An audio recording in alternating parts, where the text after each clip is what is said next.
The scream that tore through Thornwood Estate was loud enough to rattle the chandeliers, and this time it was followed by the crash of what sounded like an entire bookshelf hitting marble floor. Violet Lancaster stood outside the mansion's towering iron gates, her worn leather satchel clutched against her chest as she watched yet another middle-aged woman sprint from the building as though the devil himself nipped at her heels. The woman's perfectly coiffed hair had come undone, and her expensive blouse bore what looked like purple paint handprints across the front. She didn't even glance at Violet as she threw herself into a waiting taxi and screamed at the driver to go.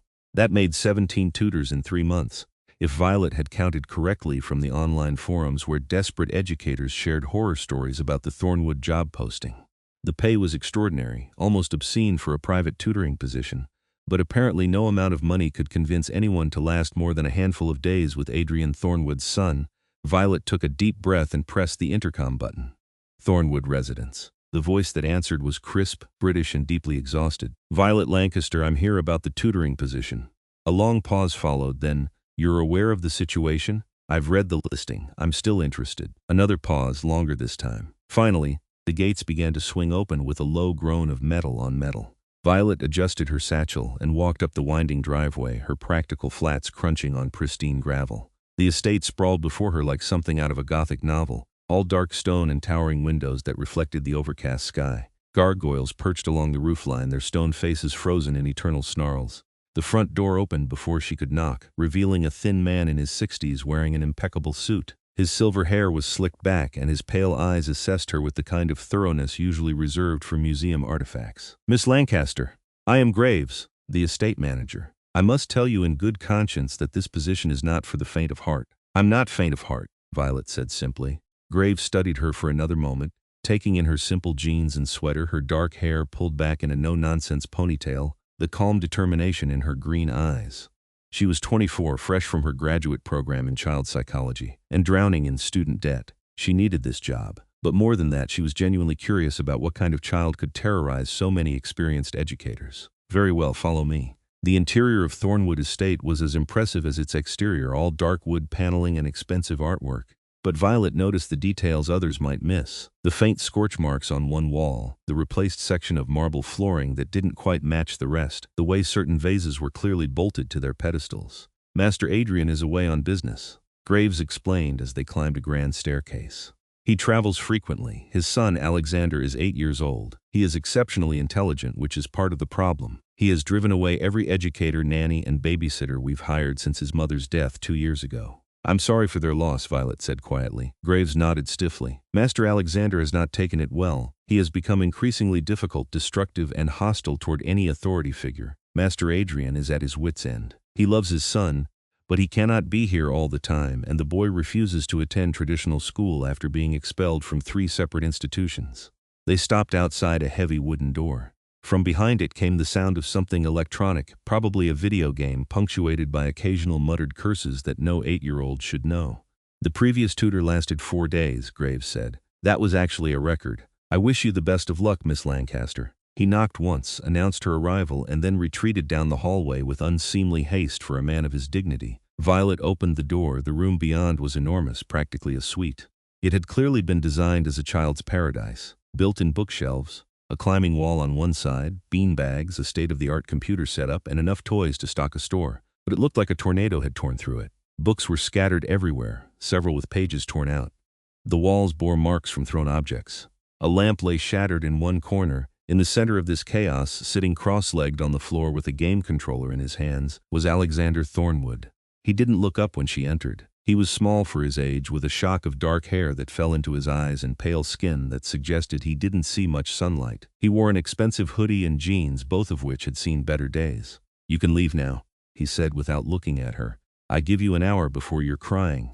Hello, Alexander, I'm Violet. I don't care what your name is. You'll be gone by tomorrow anyway. He mashed buttons on his controller, his avatar on the screen decimating some kind of alien army.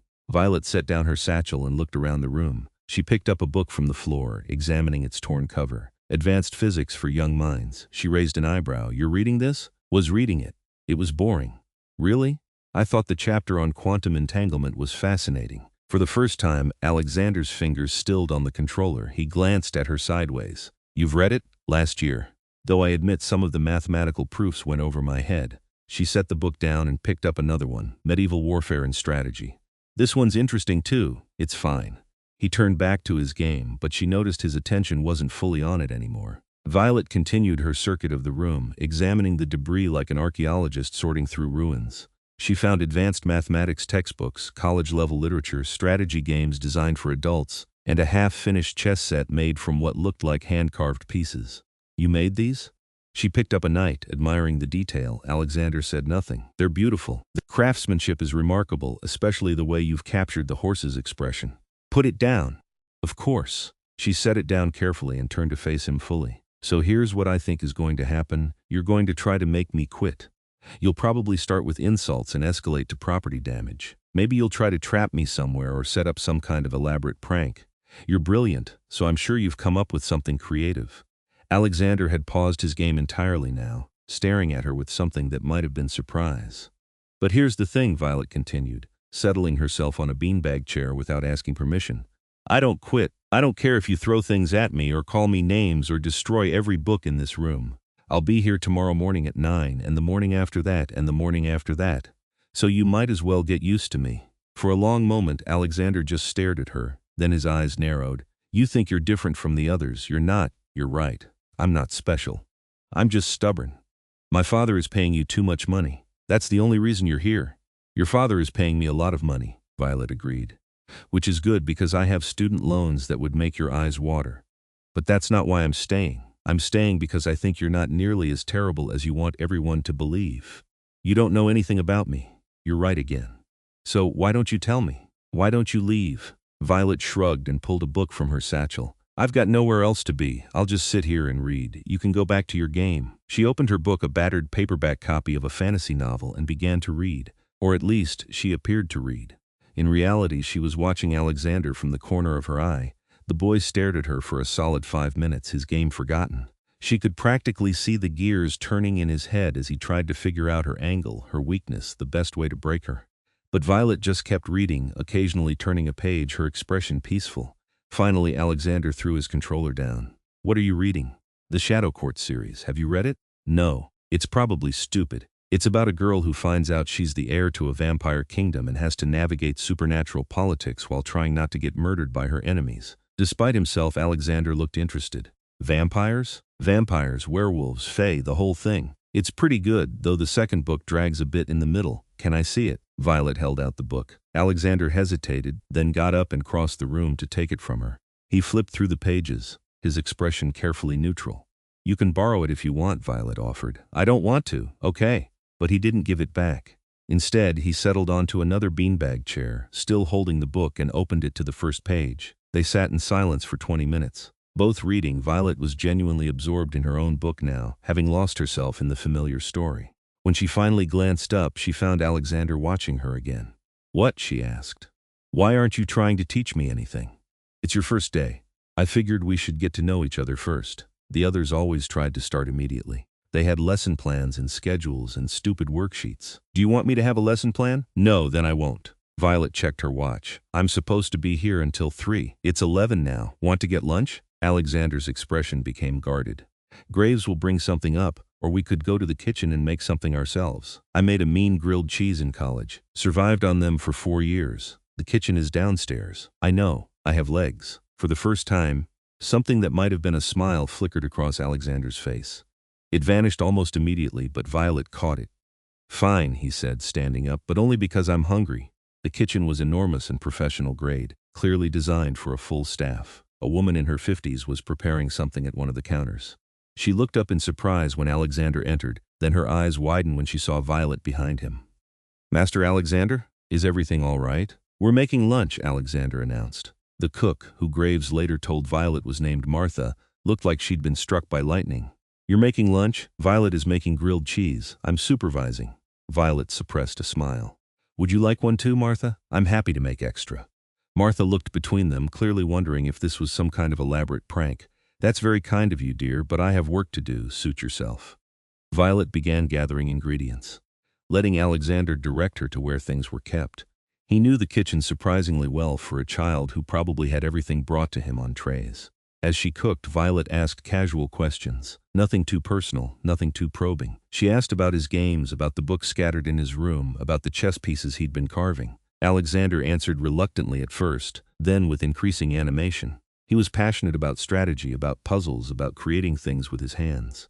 "My mom used to carve," he said quietly as Violet flipped the sandwiches. "She made this whole nativity set once. It was really detailed. My father keeps it in his study. She must have been very talented." "She was." Alexander's voice had gone flat. "Then she got sick and died. Now it's just me and my father, and he's never here." Violet slid a perfectly golden grilled cheese onto a plate and handed it to him. "That must be lonely." "I don't care. I like being alone." "Okay, I do. I believe you." Alexander bit into his sandwich aggressively, as if the bread had personally offended him.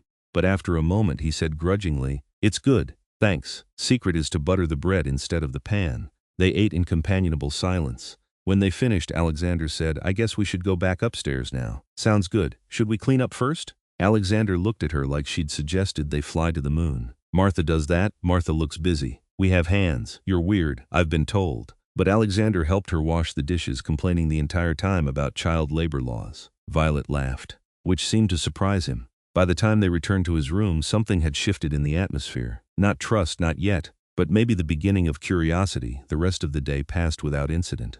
Violet didn't push any formal lessons. She simply existed in Alexander's space, reading or organizing the scattered books on his shelves, while he played his games or worked on his chess pieces. Occasionally they talked. More often they didn't. When 3 o'clock came, Violet packed up her things. "Same time tomorrow?" Alexander shrugged, which she took as assent. "See you then." As she left, she heard him call after her, "You won't come back. Nobody ever does." Violet turned in the doorway. "I'll be here. 9 o'clock sharp." She was there at 8:55 the next morning. Alexander opened his bedroom door looking shocked. "You came back. I said I would." "People lie, not me, not about things like this." Alexander stared at her for another moment, then stepped aside to let her in. The room looked slightly less chaotic than the day before. Not much, but enough that Violet noticed the next few days followed a similar pattern. Violet showed up, made no demands, and simply coexisted with Alexander. They talked about books and games and strategy. She learned he loved puzzles and hated being patronized. He had a sharp sense of humor buried under all his anger and a deep well of grief he didn't know how to process. On the 4th day, Alexander asked her if she knew how to play chess. "A little," Violet admitted. "I'm not very good. I'll teach you." He did, with surprising patience for a child who had none for anyone else. He explained strategies and common openings, walking her through famous games and showing her where players had made crucial mistakes. Violet lost every single game, but she was learning, and Alexander seemed to enjoy having a student who actually listened. On the 6th day, he let her quiz him on mathematics. On the 7th, they read together for the entire afternoon, occasionally sharing interesting passages from their respective books. On the 8th day, when Violet arrived at the estate, Graves met her at the door with an expression that might have been approval. "Miss Lancaster, Master Adrian has returned. He would like to meet with you before you see Alexander." Violet's stomach clenched with nervousness. She'd been so focused on connecting with Alexander that she'd almost forgotten his father would eventually return to assess her performance. "Of course." Graves led her to a study on the 2nd floor, knocked once and opened the door. The study was all dark wood and leather, with floor-to-ceiling bookshelves and heavy curtains drawn against the morning light. A fire crackled in the fireplace despite the mild weather. And standing before that fireplace, reading a leather-bound book, was the most striking man Violet had ever seen. Adrian Thornwood was tall and lean, with sharp aristocratic features that belonged in a Renaissance painting. His hair was pure white, falling to his shoulders in a way that should have looked outdated but instead seemed timelessly elegant. His skin was pale as milk, luminous in the firelight. He wore a black suit that probably cost more than Violet's entire wardrobe, tailored to perfection. When he turned to look at her, his eyes were the color of fresh blood. Violet froze. She had seen those eyes before, in legends and late-night horror movies and the vampire novels she'd devoured as a teenager. She had seen that unnatural pallor, that preternatural stillness. Adrian Thornwood wasn't human. Adrian Thornwood was a vampire, Miss Lancaster. His voice was smooth and cultured, with an accent that spoke of centuries rather than years. "Thank you for meeting with me. Please sit." Violet's mind raced. This was impossible. Vampires weren't real. They couldn't be real. But as Adrian moved away from the fireplace with inhuman grace, as she caught the way the shadows seemed to bend around him, as she noticed that despite the fire's warmth he cast no warmth himself, she knew with absolute certainty that she was wrong. Vampires were real, and she'd been working for one. "You're afraid." Adrian's red eyes studied her with the same thoroughness Graves had shown. Understandable, most humans are when they discover the truth. Are you going to kill me? Violet's voice came out steadier than she felt. No, you've done nothing to warrant death. In fact, you've accomplished what 17 others could not. You've lasted an entire week with my son, and according to Graves, Alexander actually seems to like you. Adrian gestured to a leather chair. Please, sit, we have much to discuss. Violet sat primarily because her legs felt unsteady. You're a vampire. I am, as was my late wife. As is Alexander, though he is still very young by our standards. The pieces fell into place with sickening clarity. Alexander's pale skin, the way he never seemed to go outside during the day. The estate's heavy curtains and Gothic architecture. Your son is a vampire, a dhampir technically. His mother was human when they met, but she chose to be turned when Alexander was born. We wanted to raise him together in our world. Unfortunately, she fell ill before the transformation fully took. A rare occurrence, but not unheard of. The change fought the sickness, and both ultimately won, killing her in the process. I'm so sorry. The words were automatic, but Violet meant them. The grief in Adrian's voice was palpable, ancient and deep. Alexander witnessed her death. He was only 6. He has not recovered, and I fear my frequent absences have made things worse. But I have responsibilities beyond this household. I am what your legends would call a king, though our actual title is sovereign. I rule the vampire territories of this continent, which requires significant travel and delicate negotiations. Violet's head spun. Vampire territories. There's a whole vampire society. Several, actually, across the globe. We have existed alongside humanity for millennia, hidden in shadow and careful secrecy. Most humans never know we exist, and we prefer it that way. It prevents panic and pitchforks, but you're telling me, because you have become important to my son. Adrian leaned back in his chair, his red eyes never leaving her face. I have watched you with him, Miss Lancaster. I returned 3 days ago, but I did not announce my presence. I wanted to observe how you interacted with Alexander without the pressure of my scrutiny. You've been spying on us? I've been protecting my son. There is a difference. When I saw how much time you spent together, I needed to ensure your intentions were genuine. I have enemies, Miss Lancaster, many enemies. Any of them might send someone to harm Alexander to strike at me. Violet's fear was giving way to indignation. So you thought I might be an assassin? I'm 24 and broke. I can barely afford my apartment. For the first time, something that might have been amusement flickered across Adrian's face. I am aware of your financial situation, your background, and your qualifications. I have thoroughly investigated you. You are exactly what you appear to be. A young woman with significant student debt and a degree in child psychology who has taken a position most would consider impossible. And what's your conclusion? That you genuinely care about my son. That you see him as a child who needs guidance, not a problem to be managed. That you have more courage than most would credit you for, given that you're still sitting here despite learning what I am. Violet took a deep breath. Alexander is a good kid. He's angry and grieving and lonely, but he's not evil or broken. He just needs someone who will stay. Can you stay knowing what we are? Are you going to hurt me? Is Alexander going to hurt me? He is a child. He has fangs, but he would not use them on you, and he feeds from bags provided by our secure suppliers. We do not hunt humans, Miss Lancaster. Such behavior has not been acceptable in civilized vampire society for centuries. Violet considered this. Every instinct screamed at her to run, to get as far from this house and its supernatural inhabitants as possible. But she thought about Alexander's face when he'd taught her chess, the careful way he'd shown her his carved pieces, the vulnerability he'd displayed when talking about his mother. She thought about how no one had lasted a week with him before her. She thought about the fact that despite his pranks and his anger, he had never actually hurt anyone. He had simply driven them away before they could leave him first. I'll stay, she said quietly. But I have conditions. Adrian raised one elegant white eyebrow. You are negotiating with a vampire king. I'm negotiating with a father who wants the best for his son. There's a difference. This time Adrian definitely looked amused. Very well, state your terms first. Honesty. No more spying or secrets. If there's something I need to know about Alexander's nature or needs, you tell me up front. Second, you need to be home more. I can tutor him and keep him company, but I can't replace his father. He needs you. I have responsibility. I understand. But Alexander doesn't. He just knows his mother is dead and his father is always gone. Whatever political maneuvering you're doing, it's not worth losing your son's trust completely. Adrian was silent for a long moment. When he spoke, his voice was softer. You are remarkably bold for someone who learned about vampires approximately 5 minutes ago. I'm terrified, Violet admitted. But I meant what I said to Alexander. I don't quit, and I think he deserves someone who won't abandon him just because things got complicated. Things have been complicated since the moment you walked through our gates. Then it's a good thing I like a challenge. Adrian studied her for another moment, then inclined his head in a gesture that seemed both regal and ancient.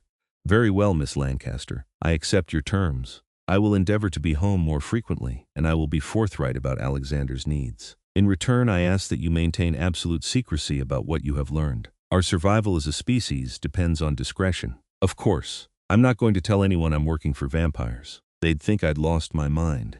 Probably wise.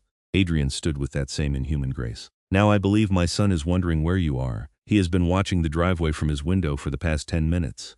Violet's heart squeezed. He was worried I wouldn't come. He has learned to expect disappointment. You have the opportunity to teach him otherwise. As Violet stood to leave, Adrian spoke again. Miss Lancaster, thank you for seeing my son instead of a problem to be solved. Violet nodded and left the study, her mind still reeling. She climbed the stairs to Alexander's room in a daze, knocked once and entered. Alexander was indeed by the window, though he immediately tried to pretend he hadn't been. You're late. I'm sorry. Your father wanted to meet with me. Alexander's expression shuddered. He told you. He did, and now you're going to leave like everyone else. Violet crossed the room and sat down on the window seat beside him. Alexander, look at me. Reluctantly he did. I'm not leaving, not today, not tomorrow, not next week. You're still the same person you were yesterday, and I'm still the same person I was yesterday. The only thing that's changed is that I understand why you keep the curtains closed during the day. You're not scared? Oh, I'm definitely scared. Finding out vampires are real is pretty intense. But I'm not scared of you. You're still just an 8-year-old kid who cheats at chess when he thinks I'm not looking. I do not cheat. The outrage was so genuine that Violet laughed. You moved your knight 2 spaces last game, I saw you. That was a mistake. Uh-huh.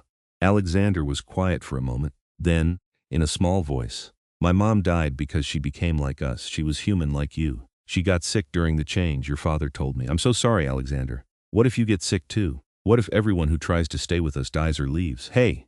Violet waited until he looked at her again. I'm not going to become a vampire. I'm going to stay human, stay your tutor, and stay your friend if you'll let me. And I'm not going to die because of what you are. That's not how it works. How do you know? Because your father explained it to me. Your mother's situation was rare and tragic, but it wasn't caused by you or your father. Sometimes terrible things just happen, and it's not anyone's fault. Alexander was silent for a long time, processing this. Finally he said, do you want to play chess? For real this time, no mistakes. I'd love to. They played for hours, and this time, Violet could swear she saw Alexander intentionally make a few moves that gave her advantages. She still lost, but not as badly as usual. Progress. Over the next few weeks, a routine developed. Violet arrived every morning and spent the day with Alexander, teaching him when he was receptive and simply existing alongside him when he wasn't.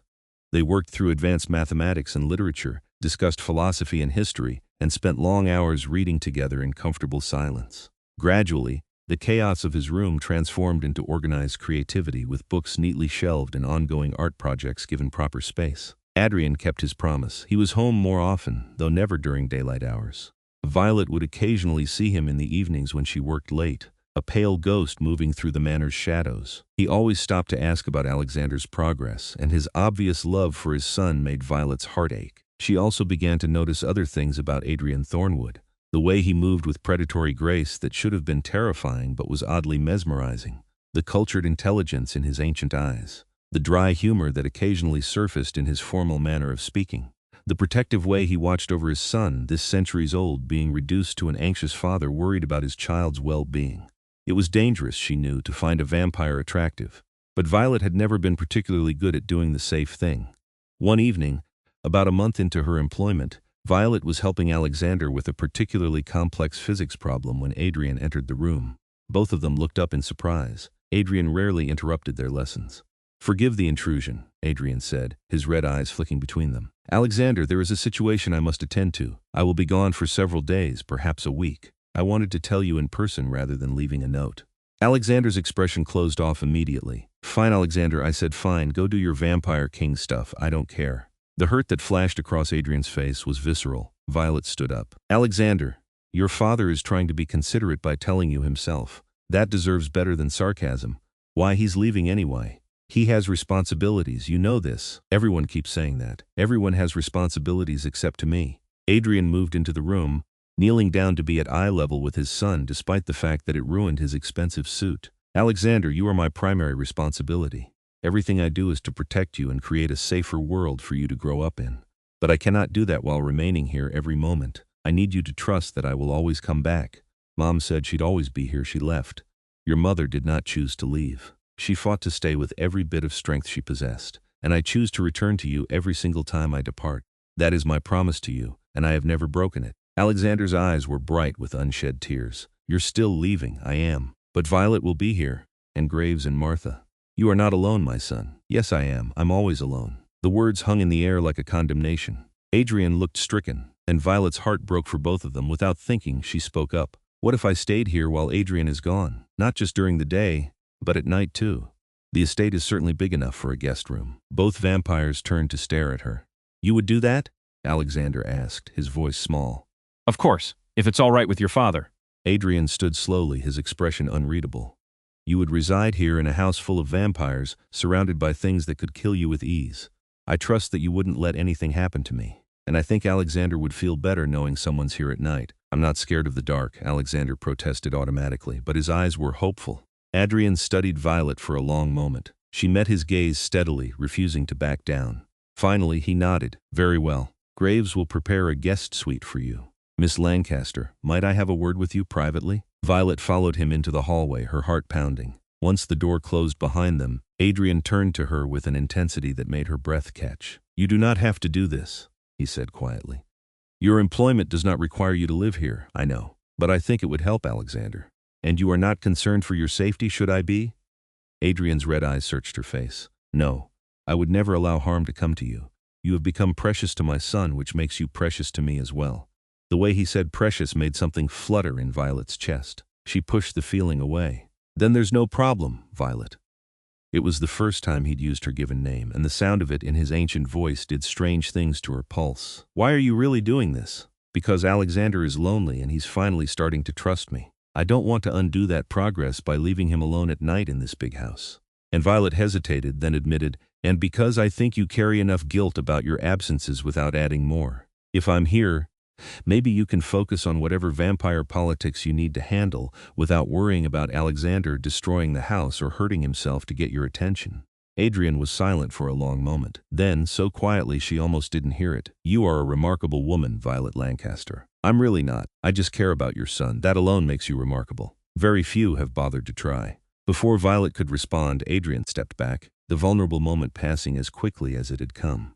"I will have Graves prepare your rooms. Thank you truly for this kindness." He left with that inhuman speed, leaving Violet alone in the hallway with her racing heart and confused feelings. Moving into Thornwood Estate was surreal. Violet packed a bag at her tiny apartment, gave her confused roommate a vague explanation about extended hours, and returned to find an entire suite prepared for her. It had a bedroom, sitting room, and private bathroom, all decorated in rich fabrics and dark wood that matched the rest of the house.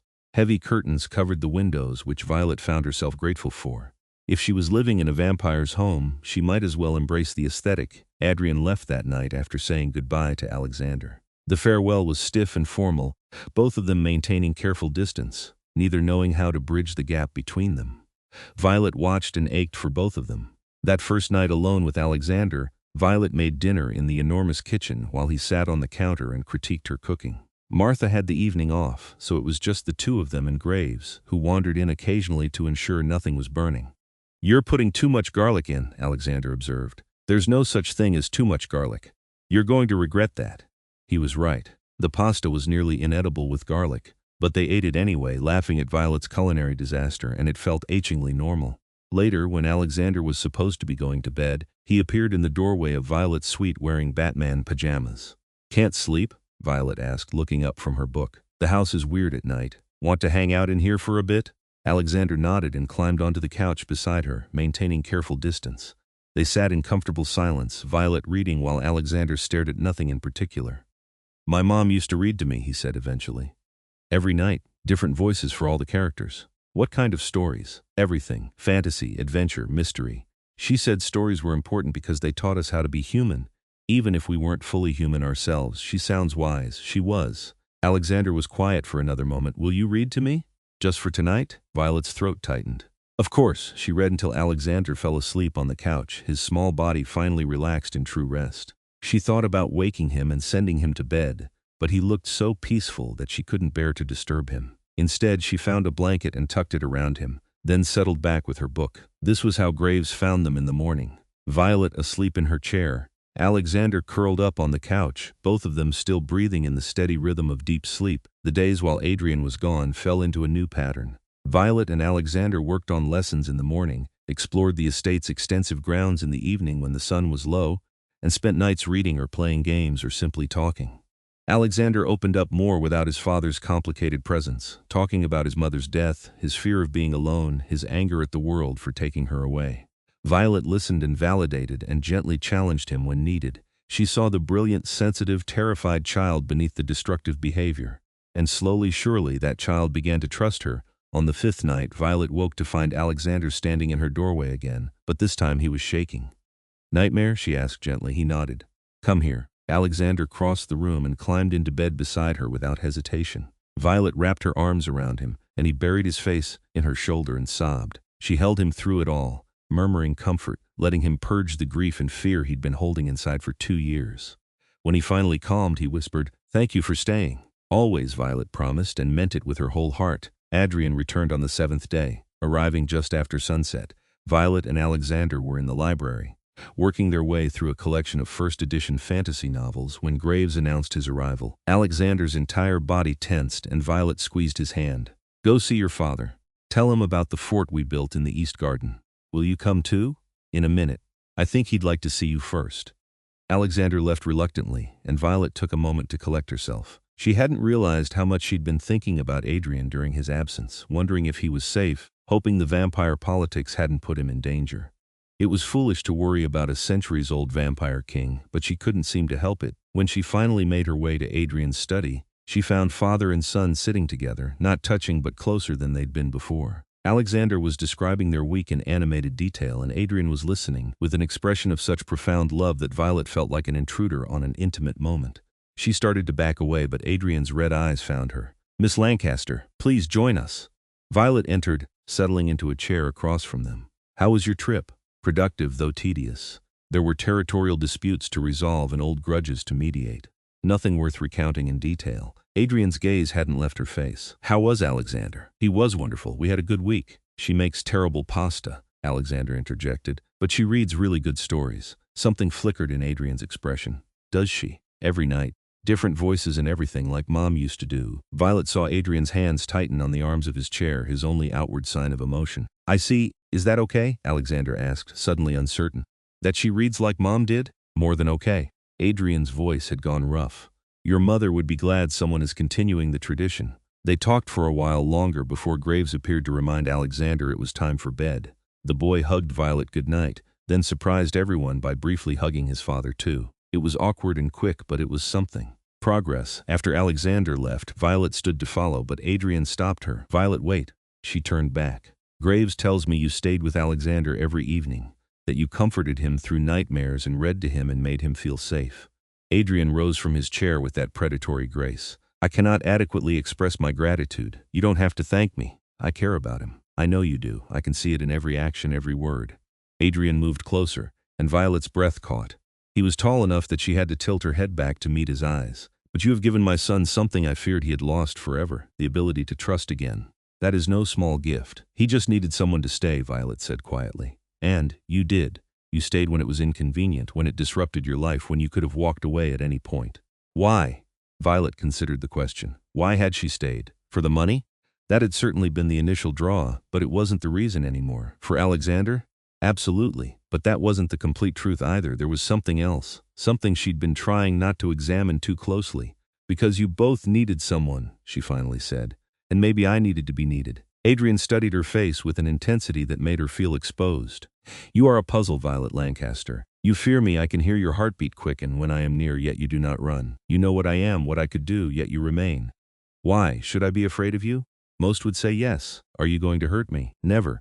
Then why would I run?" Adrian's expression shifted into something Violet couldn't quite read. "You should still fear me. I am a predator, and you are very human, very fragile, very much the kind of prey my instincts respond to."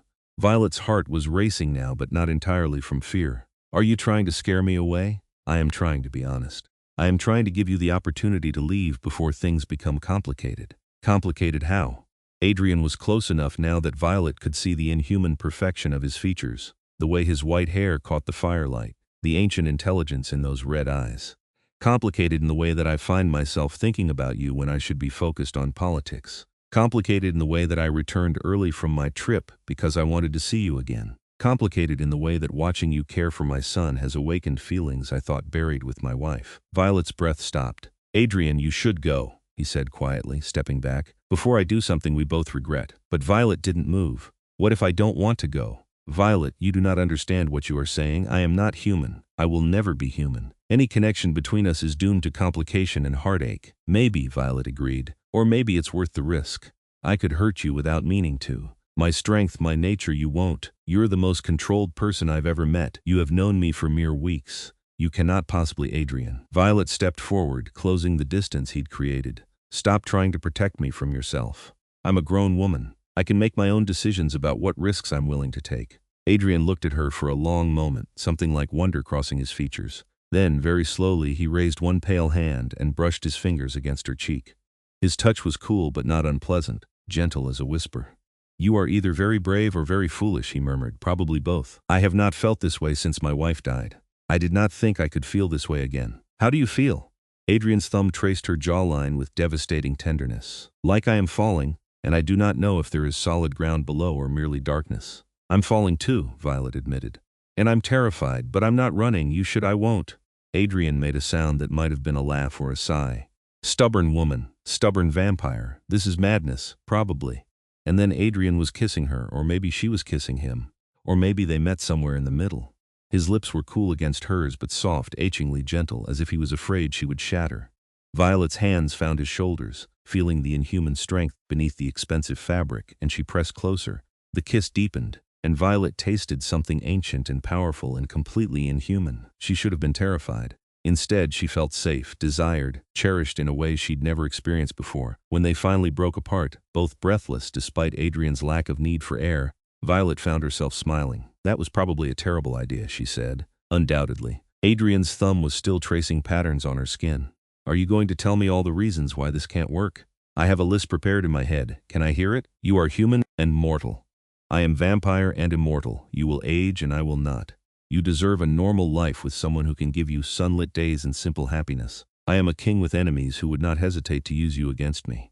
Alexander needs stability, not romantic complications. And I am technically your employer, which creates a power imbalance. That's quite a list. I have had a long time to think.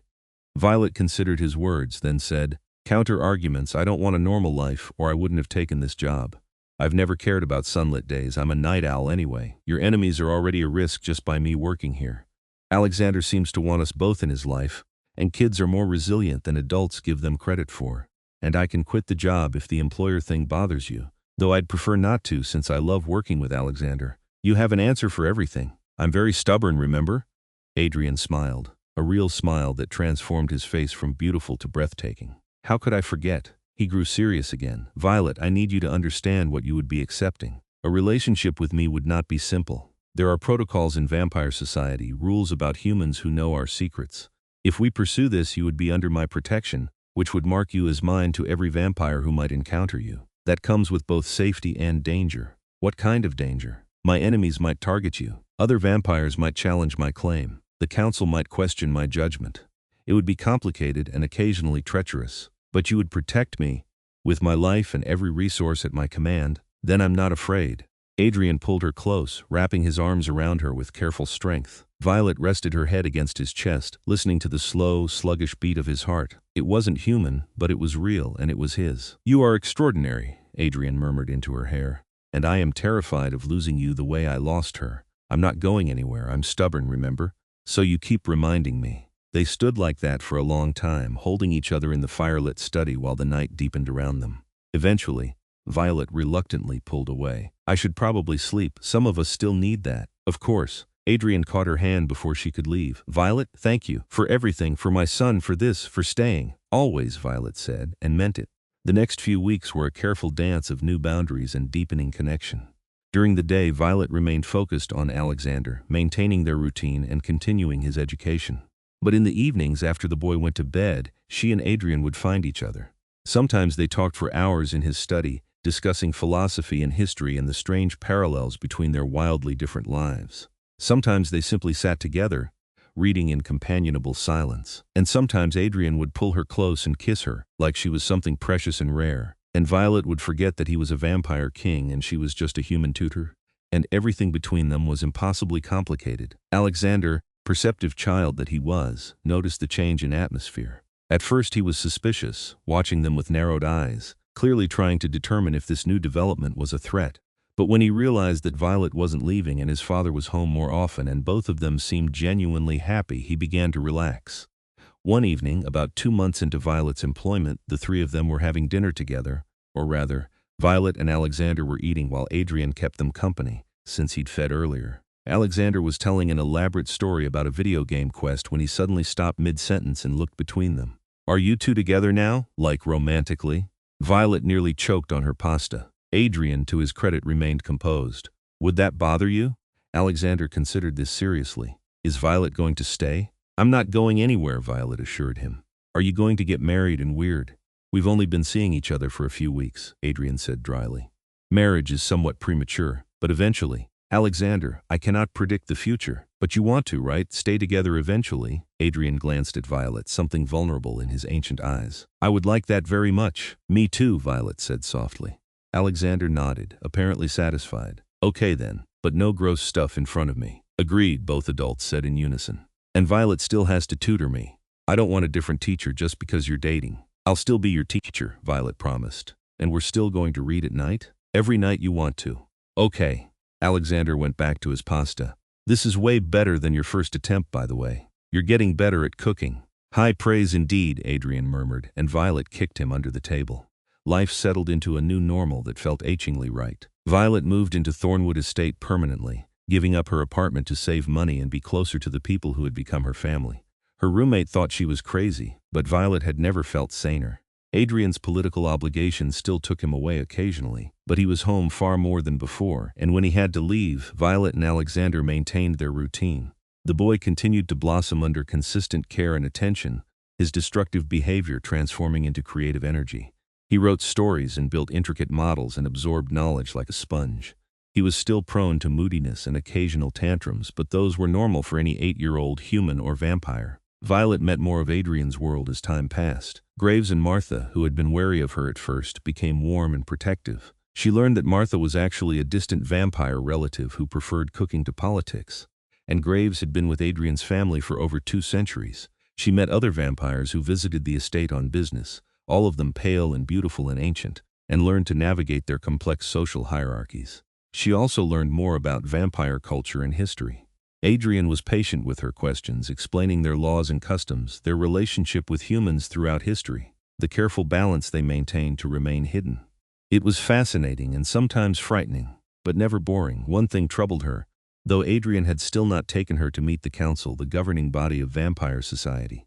She understood this was significant, a formal recognition of their relationship, but Adrian kept postponing it. Finally, about 4 months into their relationship, Violet confronted him about it. They were in his study, as they often were, Violet curled up in his lap while he worked through correspondence. She'd been grading some of Alexander's work, but the question had been nagging at her. "Adrian, why haven't you introduced me to the council?" His hand stilled on the keyboard. "They are not easy people to deal with. I've dealt with you. How much harder can they be?" "Considerably. I am a sovereign, but the council has significant power. They could make things very difficult if they disapprove of our relationship." "Do you think they will disapprove?" "Possibly. Relationships between vampires and humans are not forbidden, but they are uncommon at my level of society. There are concerns about security, about divided loyalties, about the complications that arise from such significant power imbalances. So you're protecting me by keeping me away from them." "I am being cautious." Violet turned in his lap to face him fully. "Adrian, I appreciate the protection, but I can't hide forever. If we're going to be together, really together, I need to face all aspects of your life, including the political ones. You could be hurt. Not physically, but they have ways of being cruel with words alone. I've survived student teaching and adjunct professor interviews. I can handle some snooty vampires." Adrian smiled despite himself. "They would be horrified to hear themselves described as snooty. Then let's go horrify them together." "You are certain?" "Completely." Adrian studied her face, then nodded slowly. "Very well, I will arrange a meeting. But Violet, promise me you will be careful. Do not let them provoke you into saying something rash." "I promise to be on my best behavior." "That is what worries me." The council meeting was scheduled for 2 weeks later, giving Violet time to panic appropriately. Adrian coached her on proper etiquette and protocols, though he kept insisting that being herself was the best approach. Alexander, when he learned about the upcoming meeting, was pragmatic. "The council are all really old and boring," he told Violet seriously. "But they're not mean to kids, so they probably won't be mean to you either. That's oddly reassuring.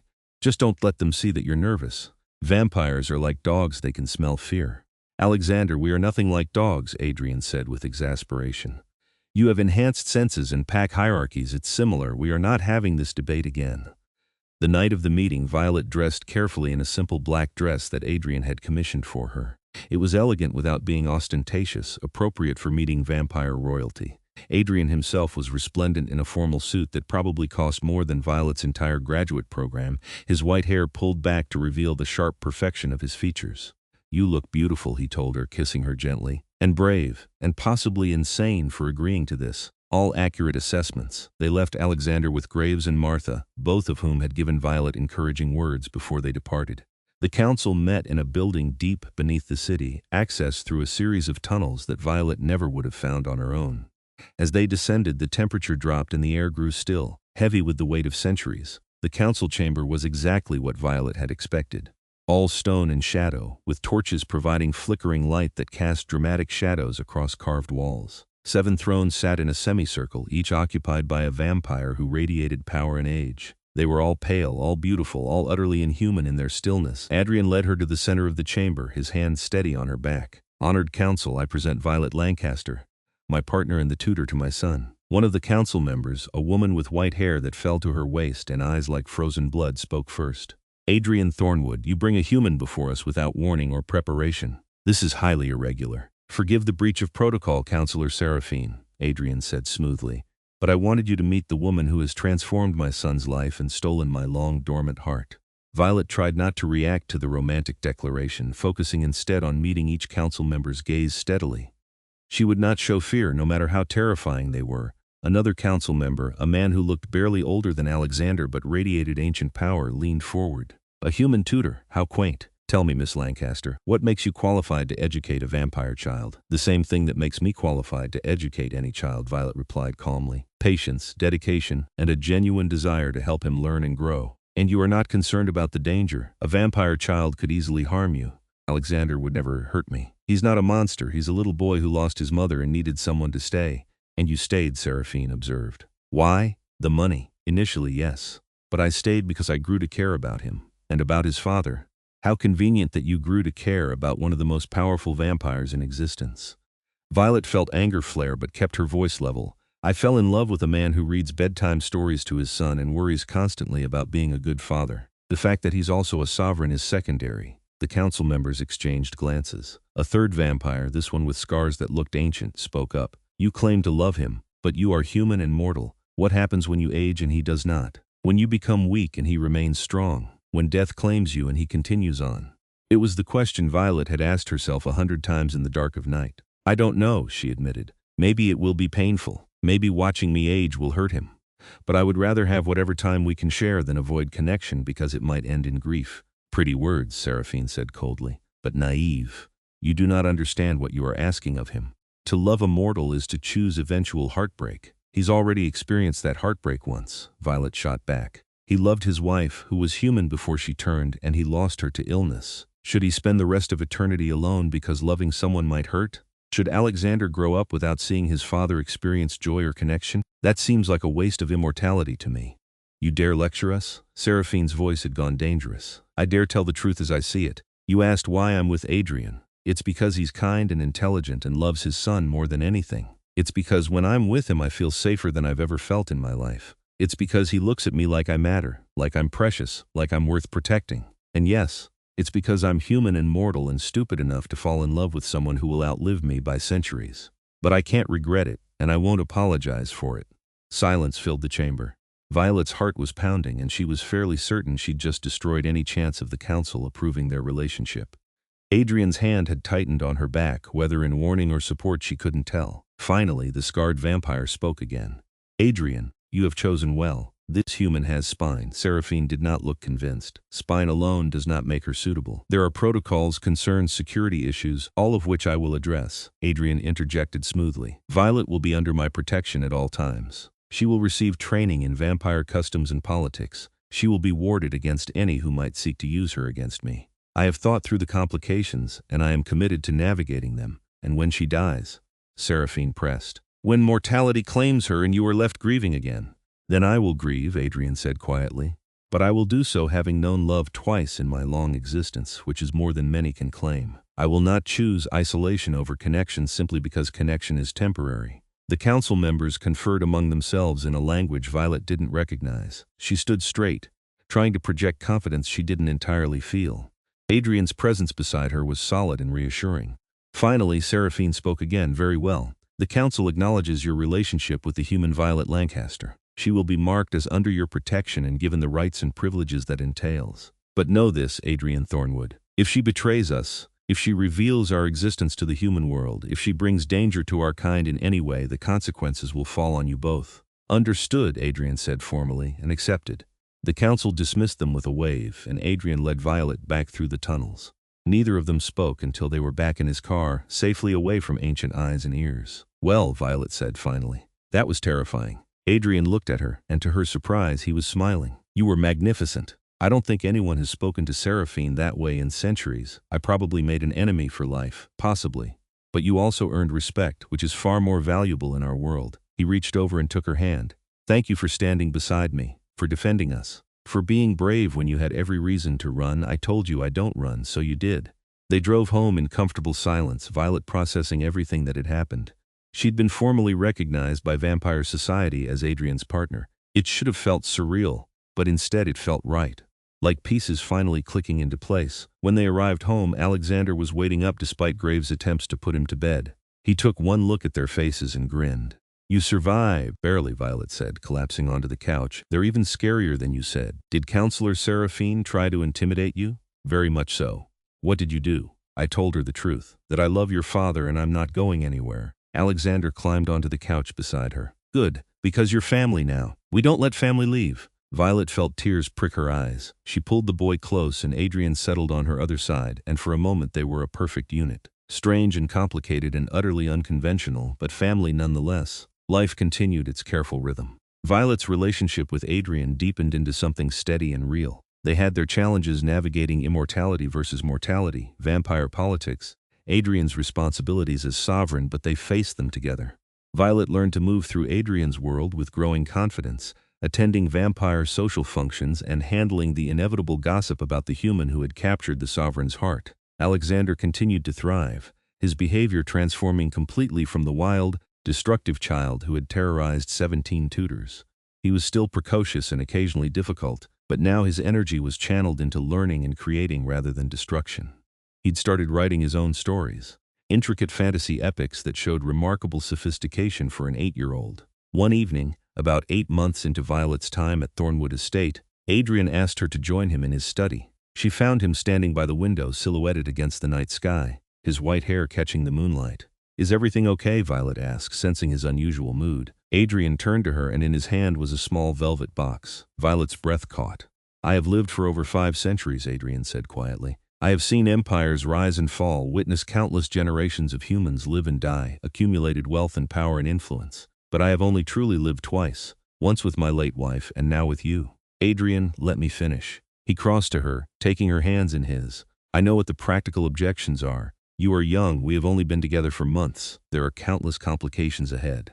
But I have existed long enough to recognize something rare and precious when I find it. And Violet Lancaster, you are the rarest, most precious thing I have ever encountered. He opened the box, revealing a ring unlike anything Violet had ever seen. The band was silver worked into an intricate pattern of vines and stars, and the stone was a deep red that caught the light like captured fire. This was my wife's ring, Adrian said.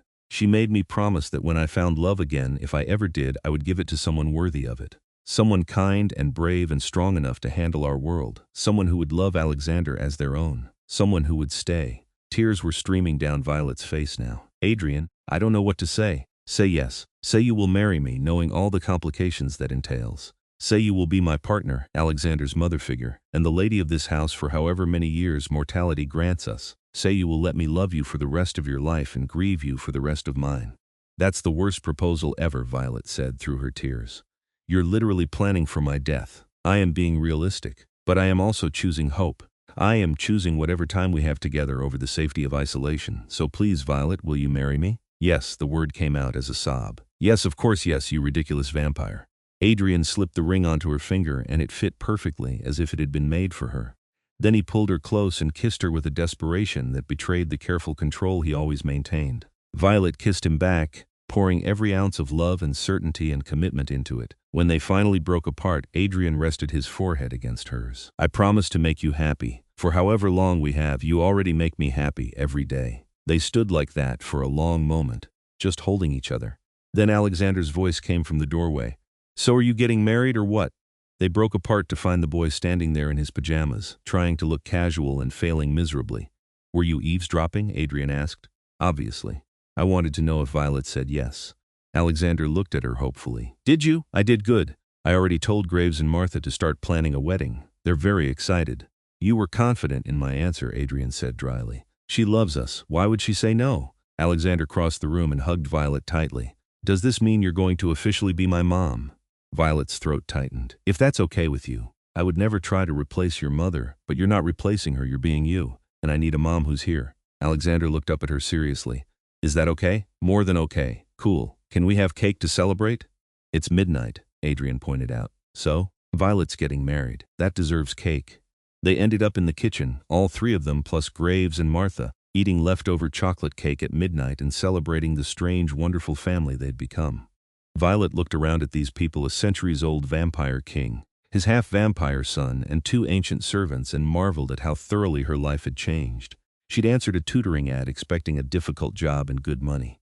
Instead, she'd found a family, a home, and a love that defied every logical objection. The wedding was planned for 6 months later, enough time to navigate vampire protocols and human expectations. Violet invited her family, her stunned roommate, and a handful of friends, all of whom were told that Adrian was a very successful, very private businessman with eccentric tastes. None of them knew the truth, but they could see the way Adrian looked at Violet, the way Alexander clung to both of them, the way the three of them fit together. The ceremony itself was a blend of human and vampire traditions held at twilight in Thornwood Estate's gardens. Violet wore a dress the color of midnight, embroidered with silver stars. Adrian looked resplendent in formal attire, his white hair loose and flowing.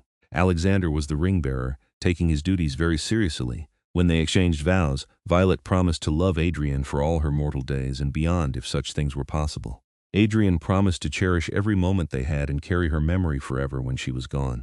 There wasn't a dry eye in the audience. Even among the vampires who had seen centuries of weddings, the reception was elegant and joyful, full of dancing and laughter and toasts. At one point, Violet found herself dancing with Alexander while Adrian watched with an expression of such profound contentment that it made her heart ache.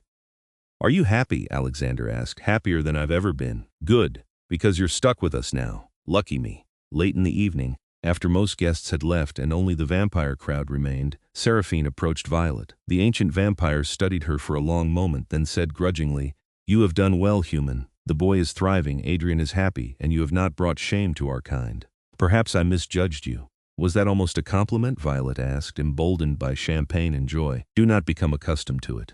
But there was the faintest hint of warmth in Seraphine's frozen eyes. Take care of him. He has grieved enough for several lifetimes. I will, I promise. Seraphine nodded and glided away, leaving Violet with the startling realization that she'd earned the respect of one of vampire society's most formidable members. Life as Adrian's wife was both exactly what Violet expected and full of surprises.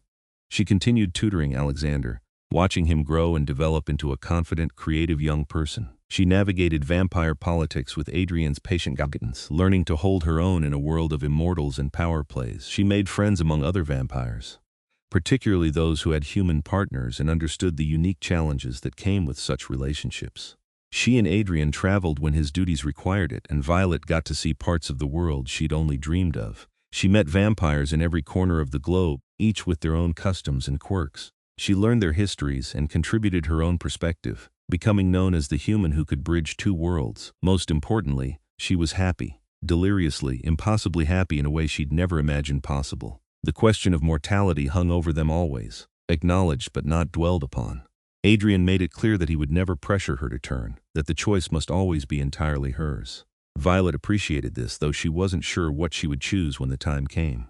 The idea of immortality was tempting, but also terrifying. She had time to decide, though, years, probably decades if she was lucky. For now, she simply lived. She loved her strange family, navigated her complicated life, and counted herself blessed to have found purpose and connection in the most unexpected of places.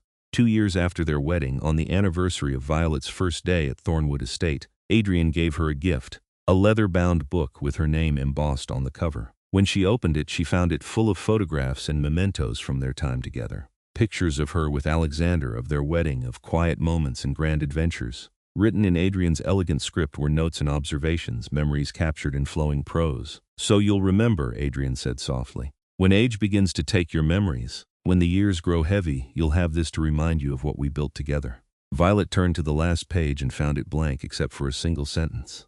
"Our story continues." "It does," she agreed, pulling him close. "For as long as we have." "For as long as we have," Adrian echoed, "and then in memory forever after." They stood together in the study where they'd shared so many evenings, where Adrian had first kissed her, where he'd proposed. Through the window they could see Alexander in the garden, reading beneath the stars. Their son, their family, their future, however long or short it might be. Violet Lancaster had answered a tutoring ad and found her destiny. She'd stayed when no one else would, loved when it seemed impossible, and built a life that defied every expectation. She was the human who tamed a wild vampire child and captured the heart of an ancient king. She was proof that the most extraordinary stories often begin with the simplest of choices: to stay, to care, to love despite every logical reason not to. And as she stood in her vampire husband's arms, surrounded by centuries of history and suspended between mortal limits and immortal possibility, Violet knew that she would make the same choice again in a heartbeat. Some risks were worth taking. Some connections were worth any complication. Some families were worth everything. The moon rose over Thornwood Estate, casting silver light across the gardens and ancient stones. Inside, a human woman and a vampire king held each other close while their son read beneath the stars. It was an impossible family built on unlikely foundations, sustained by stubborn love and chosen commitment. It was perfect, and it was theirs. Years continued to pass at Thornwood Estate, each one building upon the last, weaving together into a tapestry of shared experiences and deepening bonds. Alexander grew taller, his features beginning to show hints of the handsome young man he would become. He was 13 now, caught in that awkward space between childhood and adolescence that was complicated enough for human children, and even more so for a Dampier still learning to navigate his dual nature. Violet had been part of their lives for 5 years, and she could hardly remember what life had been like before the Thornwoods. Her small apartment, her struggling freelance work, her isolation, all felt like memories from another lifetime. She was 30 now, established in Adrian's world, known and respected among vampire society as the human who had somehow made it work. One evening, as summer began to give way to fall, Violet found Adrian in his study looking troubled. This was unusual enough that she immediately set down her book and crossed to him. "What's wrong?" Adrian looked up from the document he'd been reading, and his expression was grave.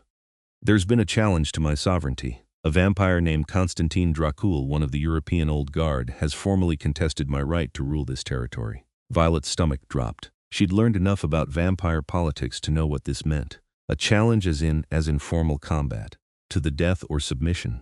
Adrian's voice was carefully controlled, but she could hear the tension beneath it. "It is an ancient right, one that has not been invoked in this territory for over a century. But it is legitimate, and I cannot refuse without appearing weak. Can't the council intervene? They could, but they won't. Constantine has been careful to follow all protocols. The council views this as an internal matter to be settled by traditional means." Violet sank into a chair, her mind racing. "When? 2 weeks. The challenge has been formally accepted and witnessed. There will be a gathering of vampires from across the territories to observe. And if you lose?" "I won't lose." Adrian said it with complete certainty, but Violet saw the worry in his ancient eyes. "But if I did, Constantine would claim sovereignty over this territory. He would have the right to claim this estate, my resources, everything tied to my position. And us, Alexander and me? You would remain under my protection even in defeat. That is law. But Constantine is old-fashioned in his views. He does not approve of humans in vampire society, and he has never hidden his disdain for Dampier children. He would make your lives difficult." Violet felt cold anger replace her fear. "Then you can't lose." "Simple as that, my dear Violet. It is hardly that simple." "Yes, it is. You're going to win because Alexander needs his father and I need my husband. and some pretentious European vampire with outdated views is not going to take you from us." Despite the gravity of the situation, Adrian smiled. "Your faith in me is touching. It's not just faith. I've seen you move, Adrian. I've seen your strength. You're not sovereign because of politics or birthright. You're sovereign because you're powerful enough to hold the position.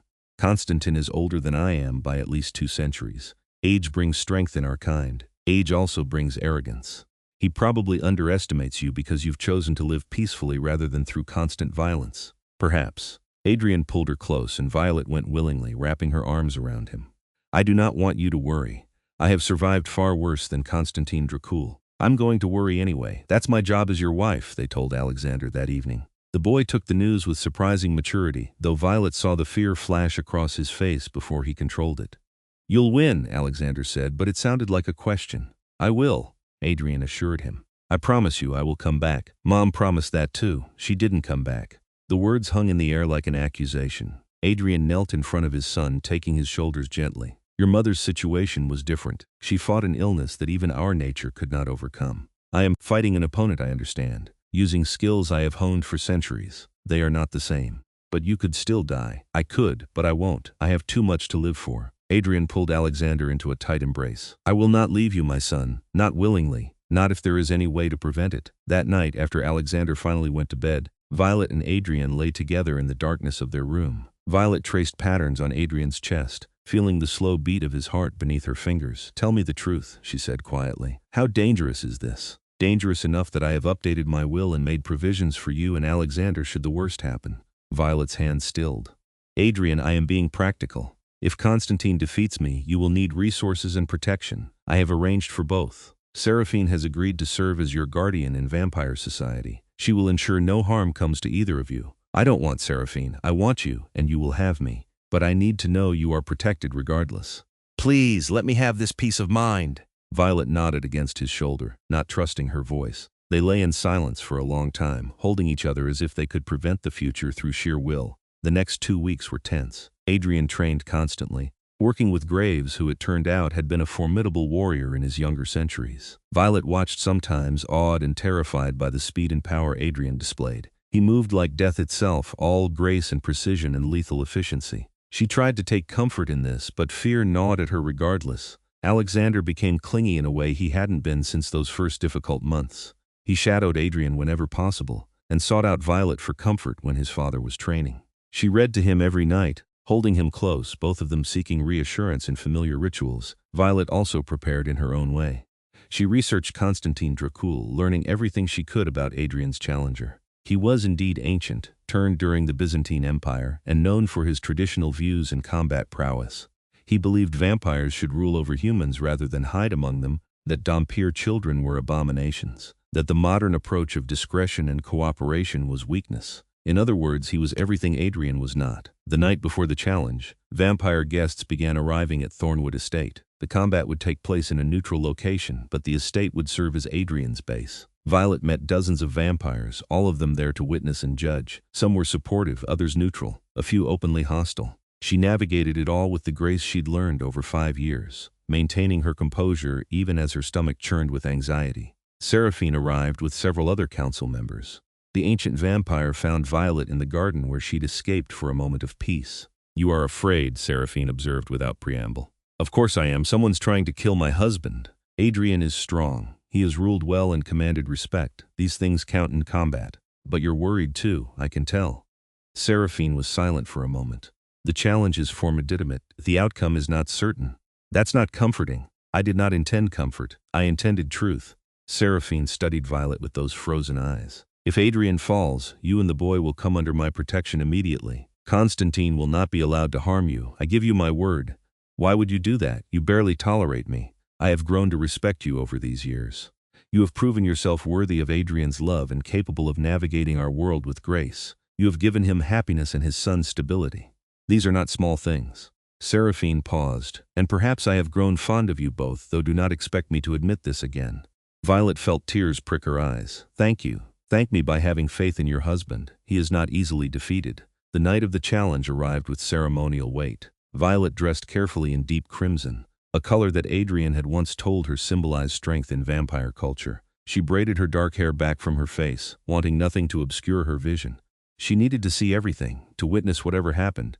No matter how much she wanted to hide, Alexander appeared at her door wearing formal clothes that made him look older than his 13 years. Are you ready? No. But I don't think I'll ever be ready, so we might as well go. They found Adrian in his study, dressed in black that seemed to absorb light. His white hair was loose, his red eyes blazing with intensity. When he saw them, some of the battle readiness faded, replaced by tenderness. My family, he said softly. Violet crossed to him, taking his face in her hands. You come back to us, promise me, I promise. Adrian kissed her deeply, pouring everything into it. Love and commitment and desperate hope. When they broke apart, he turned to Alexander. Watch over your mother tonight, keep her safe. I will, Alexander said, his voice cracking slightly. Adrian pulled them both close, the three of them standing together one last time before the battle. Violet tried to memorize every detail, the cool strength of Adrian's arms, the way Alexander fit against her side, the scent of old books and night air that always clung to Thornwood Estate. I love you both, Adrian said quietly. Everything I do is for you, remember that. Then Graves was at the door and it was time. The challenge took place in an underground amphitheater hidden beneath the city, ancient stone carved with vampire symbols and stained with centuries of spilled blood. Vampires filled the space, hundreds of them, all pale and beautiful and utterly still. Violet held Alexander's hand tightly as they were led to seats near the front, close enough to see but protected by Seraphine's presence beside them. The council presided from an elevated platform, their faces impassive. In the center of the amphitheater was a circular space marked with salt and iron, the traditional boundary for formal combat. Adrian stood on one side, perfectly still, perfectly controlled. On the other side stood Constantin Dracul. He was older looking than Adrian, appearing perhaps in his 40s with silver-threaded dark hair and eyes like frozen death. He was broader, heavier with muscle, radiating the kind of confidence that came from centuries of surviving. When he looked at Adrian, Violet saw only contempt.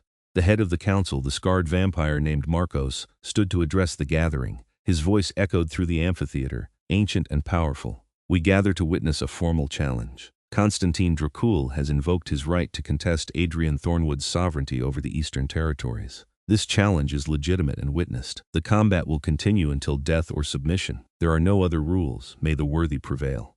Marcos stepped back, and the amphitheater fell utterly silent. For a long moment, neither vampire moved.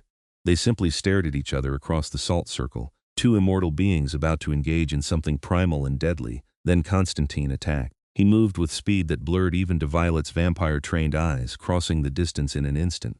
But Adrian was faster. He slipped aside and Constantine's strike hit nothing but air. Adrian countered with a blow that would have shattered human bone, but Constantine blocked it effortlessly. They separated, circling each other. Constantine was smiling now, showing fangs. The modern sovereign. They say you have grown soft, loving a human and raising a mongrel child. They are wrong, Adrian said calmly. We shall see. They clashed again, and this time there was nothing calculated or careful about it. It was pure violence, two predators fighting for dominance. They moved too fast for Violet to track properly. A blur of strikes and blocks and counters. The sound of impact echoed through the amphitheater, flesh and bone colliding with supernatural force. Alexander's hand tightened painfully in Violet's. She wanted to comfort him, but she couldn't look away. Couldn't do anything but watch and pray. Adrian drew first blood, his claws raking across Constantine's shoulder. The older vampire hissed in pain and anger, retaliating with a kick that sent Adrian skidding backward. He recovered instantly, but Violet saw the wince, knew he'd been hurt. Your human watches, Constantine taunted. Does she know how easily I could snap her fragile neck? How delicious she would taste. You will never touch her. Adrian's voice was colder than Violet had ever heard it. No, perhaps after I kill you I will claim her as spoils of war, keep her as a pet. Let her watch as I discard the Dampier abomination you call a son. Beside Violet, Alexander flinched. She pulled him closer, fury burning through her fear. Seraphine's hand came down on her shoulder, a warning. Do not interfere, do not speak. Let Adrian fight. But Adrian needed no defense from them. Constantine's words had been a mistake, meant to anger and distract. Instead, they had focused him. His red eyes blazed with ancient fury, and when he moved again, it was with killing intent. The fight intensified. Adrian was no longer holding back, no longer showing restraint. He fought like the predator he was, all grace and violence and deadly precision. Constantine was strong and experienced, but Adrian was fighting for more than sovereignty. He was fighting for his family, for the people he loved, for the life he had built. Constantine landed a solid blow to Adrian's ribs, and Violet heard the crack even from where she sat. Adrian staggered but didn't fall. He retaliated with a strike to Constantine's throat that made the older vampire stumble. They grappled, too close for strikes, and Violet watched in horror as Constantine's fangs descended toward Adrian's neck. But Adrian twisted, using Constantine's momentum against him, and suddenly the older vampire was on the ground with Adrian's hand around his throat. "Submit," Adrian commanded, his voice carrying through the amphitheater. "Never," Constantine snarled, even as Adrian's grip tightened. "Then die." Adrian's hand moved with terrible finality, and there was a sickening crack. Constantine's body went limp. The amphitheater fell silent. Violet couldn't breathe. Was it over? Had Adrian won? Adrian stood slowly, releasing Constantine's body. He was injured, blood staining his torn clothing. But he was alive. He was standing. He had won. The amphitheater erupted in sound, vampires acknowledging the outcome. Marcos stood again, his voice cutting through the noise. "The challenge has been met. Adrian Thornwood retains sovereignty through right of combat. The matter is settled." Adrian swayed slightly, and suddenly Violet was moving, pulling free from Seraphine's grasp and racing toward the circle. She knew it was probably breaking protocol, knew she shouldn't interfere, but she didn't care. Her husband was hurt and he was alone, and she needed to get to him. She crossed into the salt circle, and Adrian turned toward her, his red eyes finding her in the crowd. He smiled just slightly, and then his legs gave out. Violet caught him, or tried to. He was too heavy for her to support, but she went down with him, cradling his head in her lap. "Adrian, stay with me, stay awake." "I kept my promise," he murmured. "I came back." You did, and I'm so proud of you, but you need to heal now, okay? Don't you dare die on me after winning." Adrian's hand found hers, squeezing weakly. "Not dying, just tired, injured, need to feed." Violet didn't hesitate. She'd seen Adrian feed from blood bags, had learned about vampire dietary needs, but she'd never offered herself as a source. She did now without a second thought. "Take what you need. From me." "Violet, no, I am not in control enough. I trust you. Take it." Adrian stared at her for a long moment, then nodded. He was too weak to be gentle about it. He pulled her wrist to his mouth and bit, his fangs sinking deep. Violet gasped at the sharp pain, but it faded quickly into something else, something almost pleasant. She felt the pull as Adrian drank, felt the connection between them deepen. It was intimate in a way she hadn't expected, sharing her life force with him, sustaining him. Around them, the amphitheater watched in perfect silence, witnessing. When Adrian finally pulled away, his wounds were already beginning to heal, the worst of the damage closing. His eyes were brighter, more focused. He looked at Violet with something like awe. "You offered me your blood in front of all assembled vampires. Do you understand what that means? That I love you and I don't care who knows it. That you have bound yourself to me in the oldest way our kind recognizes. You are not simply my wife now, but my consort in every sense. Bloodbound. That is a greater commitment than any marriage." "Good," Violet said firmly. "Maybe now people will stop questioning whether I belong in your world." Adrian laughed, the sound surprising them both. Then Alexander was there, having followed Violet into the circle, and the three of them were tangled together in the center of the amphitheater while all of vampire society watched. "Can we go home now?" Alexander asked, his voice muffled against Adrian's shoulder. "Yes," Adrian said, struggling to his feet with Violet and Alexander's help. "We can go home." The aftermath of the challenge was complex. Constantine's death left a power vacuum in the European territories that would need to be addressed. But that was a problem for later. For now, Adrian focused on healing and recovering while Violet and Alexander hovered protectively. Seraphine visited 3 days after the challenge, finding them in Adrian's study where they'd been inseparable since returning home. "You have caused quite a stir, Violet Lancaster," the ancient vampire said without preamble. "I seem to be making a habit of that." Blood binding to Adrian in full view of assembled vampires was unprecedented for a human consort. There are those who view it as inappropriate, others who find it romantic, and many who simply do not know what to think. "What do you think?" Violet asked. Seraphine was quiet for a moment. "I think you love him enough to defy every protocol and tradition when necessary. I think you are either the bravest human I have ever met or the most foolish." "Possibly both. Definitely both," Alexander interjected from where he was reading on the couch. "I stand by what I did," Violet said. "Adrian needed help, and I gave it. And in doing so you have changed your relationship with vampire society forever. You are no longer simply a human who happens to be married to a vampire. You are bloodbound to a sovereign, which carries significant weight and responsibility. I can handle it, I believe you can. Which is why the council has asked me to extend an invitation." Seraphine's expression was unreadable. "They wish to offer you a position as liaison between human and vampire interests. You would represent human perspectives in vampire matters and help navigate conflicts that arise between our worlds." Violet stared at her. That's a real position?" "It is now. You have proven capable of bridging both worlds. The council believes your unique perspective would be valuable." "What does that mean practically?" "It means you would attend certain council meetings, advise on matters that affect humans in vampire territories, and serve as an advocate for cooperation between species.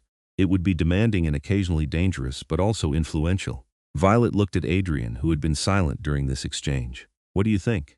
"I think you would be brilliant at it," Adrian said quietly. "But I also worry about the danger and the burden. The choice is yours, my love." Violet turned back to Seraphine. "Can I think about it?" "Of course. But do not take too long. The council does not often extend such offers." After Seraphine left, Violet sat in thoughtful silence. Alexander closed his book and came to sit beside her. "Are you going to do it?" he asked. "I don't know. It sounds important but also complicated." "You're good at complicated. I'm really not. I just pretend well." "That's what being good at complicated means," Alexander said with teenage wisdom beyond his years. Adrian pulled Violet close. "Whatever you decide, I will support you. But know that I am selfishly glad Constantine's challenge is over and you are here and safe." "Me too." Violet leaned into his embrace. "Though I think we need to work on your definition of safe. Living with vampires in a world of immortal politics is not what most people would consider secure. But it is what you have chosen. It is, and I wouldn't change it for anything." In the end, Violet accepted the council's offer. She became the first human liaison in vampire history, a role that was part diplomat, part advocate, and part bridge between worlds. It was challenging and frequently exhausting, but also deeply fulfilling. She helped negotiate peaceful resolutions to conflicts, advised on human concerns in vampire matters, and slowly began to shift centuries of vampire perspective toward greater cooperation with humanity. Alexander continued to grow and thrive, navigating his teenage years with the usual drama complicated by vampire nature. But he had two parents who loved him fiercely and a stable home to anchor him. He was happy, which was all Violet had ever wanted for him. Adrian ruled his territories with renewed strength and confidence, his victory over Constantine cementing his position. But more importantly, he was present and engaged with his family in a way he hadn't been before the challenge. The close brush with loss had reminded him what truly mattered. Violet's 30th birthday came and went, then her 35th. She began to see the first hints of aging that Adrian would never experience: fine lines around her eyes, a few silver threads in her dark hair. Adrian said he found them beautiful, evidence of her humanity and the life they were living together. But Violet knew the day would come when they would have to make a decision about her mortality. Did she want to stay human and age naturally, knowing it meant leaving Adrian and Alexander eventually? Or did she want to attempt the transformation, knowing it might fail as it had with Adrian's first wife? It was a conversation they'd been avoiding, but it grew more pressing as the years passed. One evening, when Violet was 37 and feeling the weight of her mortality more than usual, Adrian found her in the library staring at nothing. "What troubles you, my love?" Violet looked up at her husband, who appeared exactly as he had the day she'd met him. No lines on his face, no silver in his hair, unchanging and eternal. "I'm getting older. You are as beautiful as the day I first saw you, Adrian. I'm serious. I'm 37. That's not old for a human, but it's also not young, and you look exactly the same as you did 5 years ago. 5 years from now, 10 years from now, you'll still look like this while I keep aging." Adrian sat beside her, taking her hand. "I know. Believe me, I notice every day that passes, every year that brings you closer to the end of your natural life. It terrifies me. So what do we do?" "That depends on what you want. I have told you before I will never pressure you to turn. The choice must be entirely yours. But you want me to. I can see it in your eyes. I want you to stay with me forever. Yes, I want to never face losing you. But I also want you to make the choice that is right for you, not just for me." Violet was quiet for a long moment, processing this. Then she asked the question that had been haunting her. "Your wife died during the transformation. What if that happens to me?" "I will not lie and say it is impossible. The transformation is dangerous, especially for adults. But my wife was already ill when she began the change. The sickness fought the vampire nature and both ultimately won, destroying her in the process. You are healthy and strong. The risks are significantly lower, but still present. I will not pretend otherwise. There is always a chance the transformation will fail, that your body will reject the change, that something will go wrong. It is why I have never pushed you toward this decision. But if I don't transform, I will die eventually. Maybe not for decades, but eventually, yes." Adrian's voice was thick with emotion. "And I will grieve you for the rest of my existence." Violet leaned against him, seeking comfort in his cool presence. "What do you truly want? Honest answer." "I want you to live forever by my side. I want to never lose you. I want to show you centuries of change and watch you navigate our world with the same fierce grace you show now. I want Alexander to never have to lose another mother." Adrian's hand tightened on hers. "But I also want you to choose freely without the weight of my desires pressing on you. This decision is too important to make for anyone else's sake. What if I'm not ready to decide yet? Then we wait. We have time still, Violet. Not infinite time, but time enough." Violet nodded, settling against Adrian's shoulder. They sat together in the quiet library, surrounded by centuries of accumulated knowledge, and did not speak of it again that night. But the question remained, hovering over every day, every year that passed. When Violet turned 40, Adrian threw her an elaborate party. Vampires and humans mixed awkwardly but earnestly, everyone making an effort for her sake. Alexander, now 17 and heartbreakingly handsome, gave a toast that made Violet cry.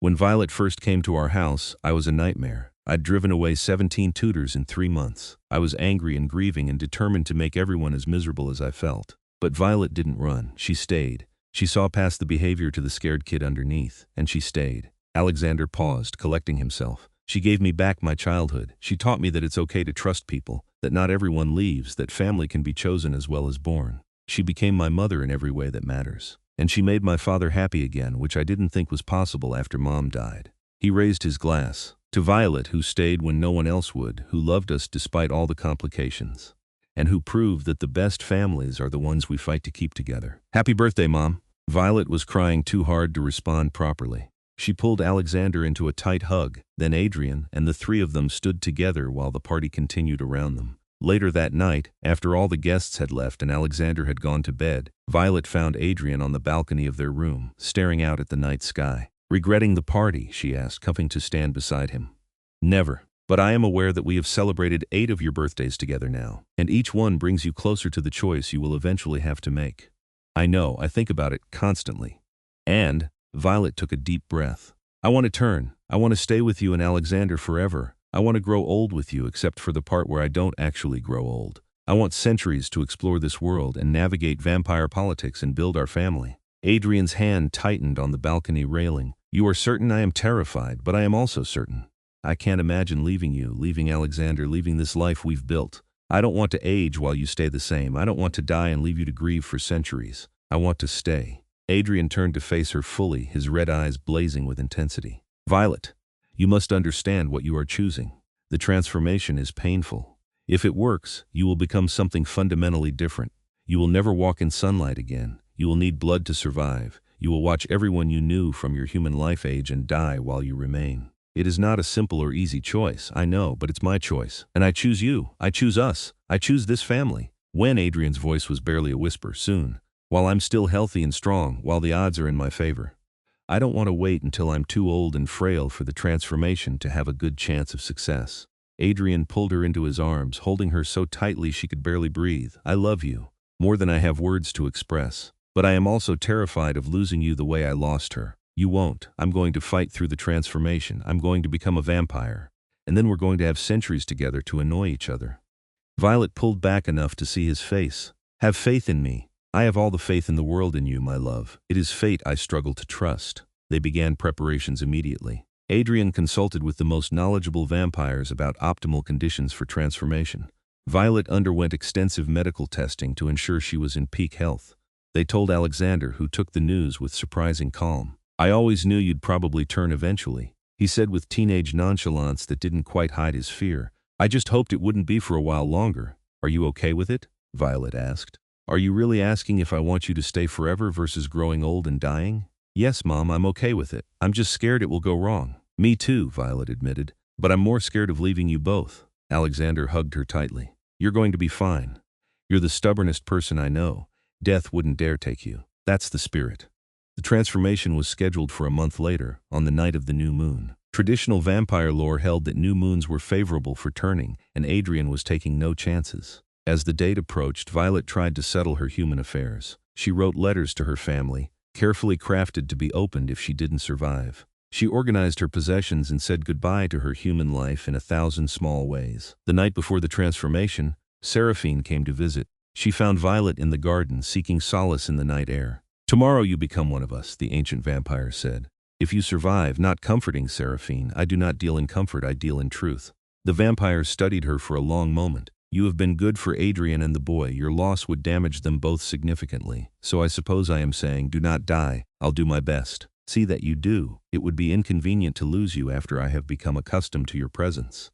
Violet found herself smiling despite her fear. Was that almost affection? Do not become accustomed to it.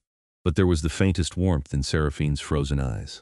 You have proven yourself 100 times over, Violet Lancaster. You belong in our world whether your heart beats or not. Remember that when the transformation tries to break you, I will, thank you. Seraphine nodded and left in her typical abrupt fashion, leaving Violet alone with her thoughts. The night of the transformation arrived with terrible finality. It would take place in a secure chamber beneath Thornwood Estate, designed specifically for turning humans. Adrian would be with her throughout, along with a vampire healer named Lucienne who specialized in transformations. Before they began, Adrian held her close one last time while she was still fully human. "I love you. Whatever happens, know that I love you more than I have loved anyone in 5 centuries of existence. I love you too, and I'll see you on the other side. Promise me, I promise." The transformation was agony. Adrian bit her in 3 places: throat, wrist, and over her heart, draining enough blood to bring her to the edge of death. Then he opened his own vein and gave her vampire blood to drink, the catalyst for the change. Violet's body immediately began to rebel. The vampire blood was alien, invasive, trying to remake her at a cellular level while her human nature fought back. She screamed, unable to control it, as pain tore through every nerve. Adrian held her through it all, murmuring comfort in languages ancient and modern, his tears falling on her face. Lucienne monitored her vital signs, calling out updates that Violet barely processed through the agony. Time became meaningless. There was only pain in Adrian's voice and the desperate hope that she would survive. At some point, she lost consciousness. Or maybe she died temporarily. She wasn't sure. She dreamed of sunlight fading, of shadows embracing her, of becoming something new and terrifying and powerful. When Violet woke, everything was different. The first thing she noticed was the absence of pain. The second was that she could hear everything: Adrian's slow heartbeat, Lucienne's breathing, sounds from floors above that should have been impossible to detect. The third was that she was desperately, overwhelmingly hungry. "Adrian," she managed, her voice rough. I am here, my love. You survived, you survived."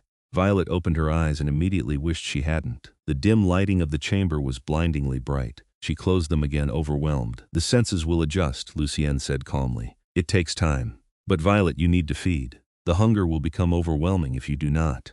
Adrian helped her sit up, and Violet realized she could feel his strength, could sense the power in him in a way she never had before. Everything was sharper, clearer, more intense. "I'm a vampire," she whispered in wonder and terror. "You are. You survived the transformation. You are mine in every possible way now." Adrian offered her blood in a medical bag, and Violet's fangs descended instinctively. She hadn't known she had fangs until that moment. She fed desperately, the hunger overwhelming all other concerns.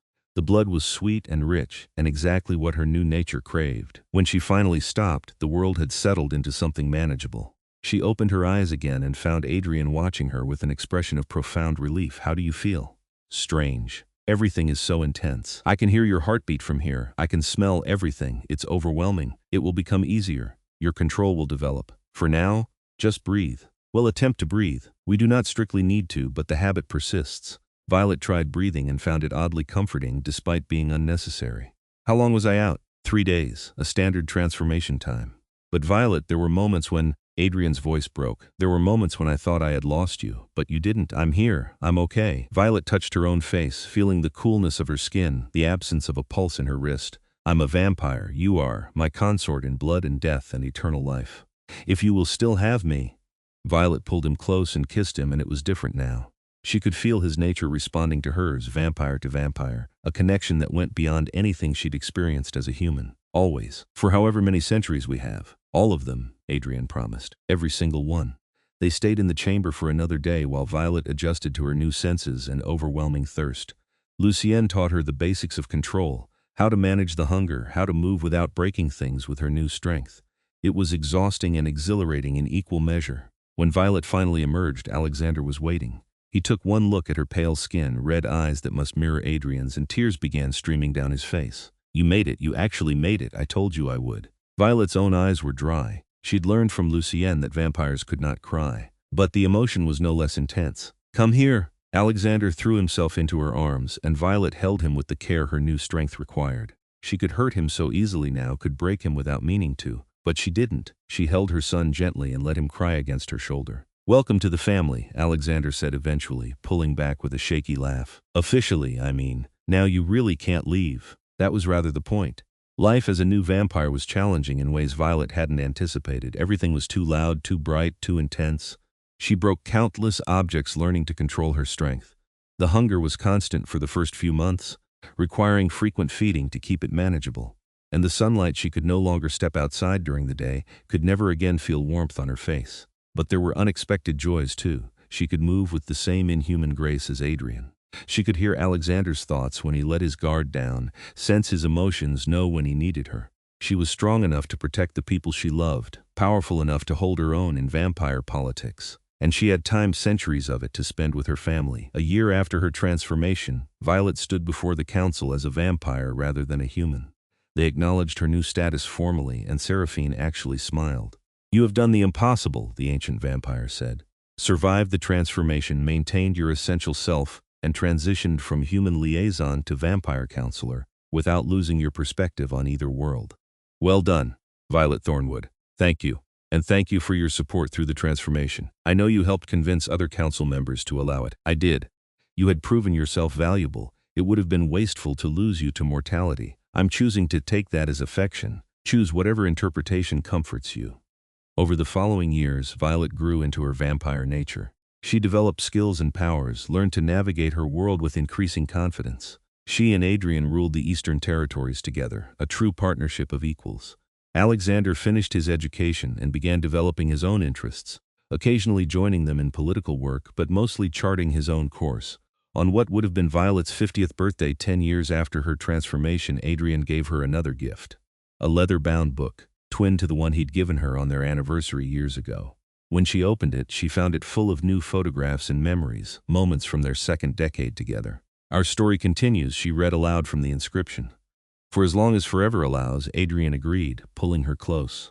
They stood together on the balcony of Thornwood Estate, watching the stars wheel overhead in their ancient dance. Alexander was inside, probably gaming or reading, safe and happy and whole. The vampire territories were at peace. Their family was complete. Violet had answered a tutoring ad 11 years ago, desperate for work and drowning in debt. She had found a wild child who needed someone to stay, a grieving vampire king who needed someone to love, and a world she never could have imagined. She had stayed when everyone else ran. She had loved when it seemed impossible. She had chosen to become something new rather than lose what mattered most. And now she had forever. "What are you thinking about?" Adrian asked softly. "About how strange life is, how I took that job expecting a few months of difficult work and good money and instead found my destiny. We found each other, and we chose each other, every day, through every complication. We do." Violet turned in his arms to face him. "And we will, for centuries to come, forever," Adrian promised, and kissed her beneath the stars. Inside, Alexander called out something about dinner being ready. Though neither of them needed food anymore, they still gathered for meals out of habit and connection. They went inside together, vampire partners bound by blood and choice and stubborn love, ready to face whatever eternity brought. The story of the tutor who tamed a wild child and captured a vampire king's heart had become legend in both human and vampire circles. But for Violet it wasn't legend. It was simply life. Her life, strange and beautiful and hard-won. And she wouldn't change a single moment of it.